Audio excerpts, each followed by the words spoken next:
JLN अस्पताल में शुक्रवार रात ऑक्सीजन बाधित होने से हुई मरीजों की मौत पर दक्षिण विधायक अनीता बघेल ने जेएलएन अस्पताल अधीक्षक अनिल जैन को फटकार लगाते हुए मरीजों की मौत पर सवाल जवाब किए थे। उसी से नाराज रेजिडेंट डॉक्टर्स और नर्सिंग कर्मियों द्वारा अनीता बघेल के इस व्यवहार पर नाराजगी जताई गई और अनीता बघेल को माफी मांगने को कहा गया। साथ ही इसके विरोध में डॉक्टर्स द्वारा काली पट्टी बांधकर कार्य किया जाएगा। इसको लेकर विधायक अनीता बघेल ने आज प्रेस वार्ता आयोजित की और माफी मांगने से इनकार किया।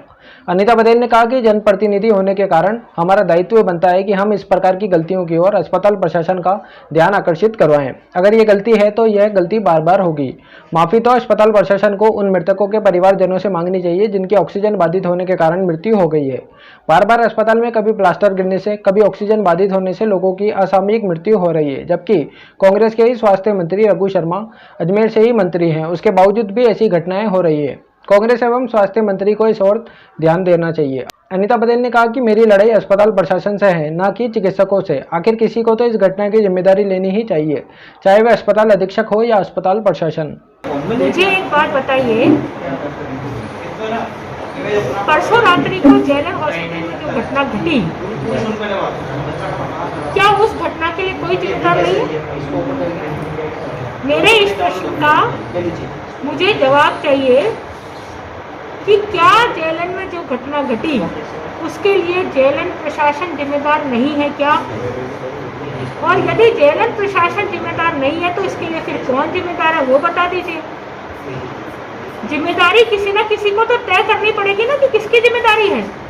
इससे पूर्व भी भारती जांगीर जी की ऑक्सीजन फ्लक्चुएशन होने के कारण से मृत्यु हुई है और इस विषय पर खुद मेरे द्वारा अस्पताल प्रशासन को भी और जिलाधीश महोदय को भी समय रहते बताया गया।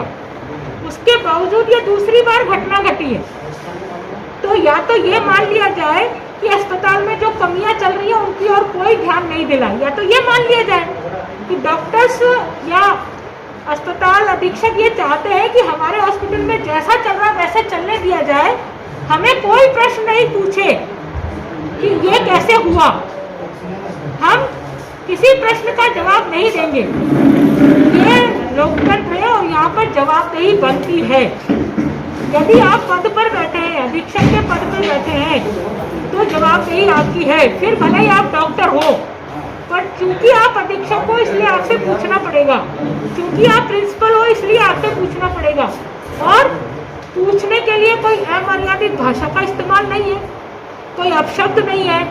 हाथ जोड़ करके पूछ रही हूँ, इससे बड़ी और क्या बात हो सकती है कि हम जनप्रतिनिधि होने के बावजूद भी आपके हाथ जोड़ रहे हैं कि भैया आप कम से कम अब तो रोक दो, अब तो ध्यान दे दो हॉस्पिटल पर। ये प्रशासन की गलती है, ना कि डॉक्टर्स की गलती है। लेकिन यदि डॉक्टर्स इस बात पर आते हैं तो ये गलत है और ये सरासर ये इंगित करता है कि हम सुधरेंगे नहीं, हम ये सुधरेंगे नहीं, ये इंगित करता है। क्योंकि हमेशा जिन लोगों की मौत होती है उनका परिवार भुगतता है, कोई दूसरा व्यक्ति नहीं भुगतता है। इसलिए मेरा तो यही कहना है कि जो लोग ये डिमांड कर रहे हैं कि माफ़ी मांगनी चाहिए, उनको सबसे पहले ये देखना चाहिए कि उन परिवारों से माफ़ी मांगे वो लोग, वो प्रशासनिक लोग जो प्रशासनिक पद पर बैठे हैं, वो तो माफ़ी मांगे जिनकी डेथ हुई है इस ऑक्सीजन की सप्लाई को बाधित होने के कारण से। सबसे पहले तो वो माफ़ी मांगे, उनको मुआवजा दें।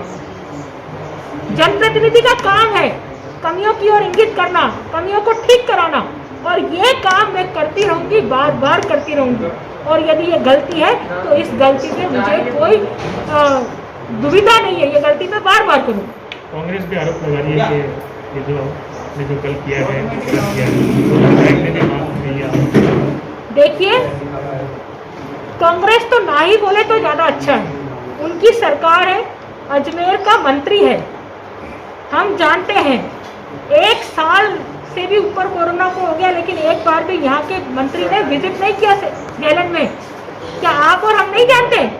रोज हॉस्पिटल का प्लास्टर गिर रहा है, डेली हॉस्पिटल का प्लास्टर गिर रहा है। ये कांग्रेस की जिम्मेदारी नहीं है क्या? कंप्यूटर खराब हो जाता है, मान लो किसी मरीज के ऊपर प्लास्टर गिर गया तो क्या स्थिति होगी?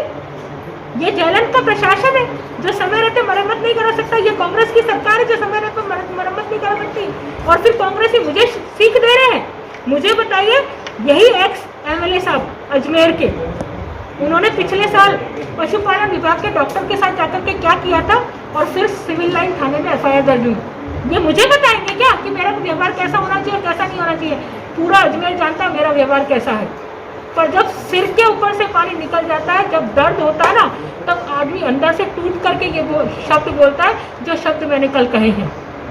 उन परिवारों का दुख जाकर के देखो जिनके परिवारों में मौतें हुई हैं।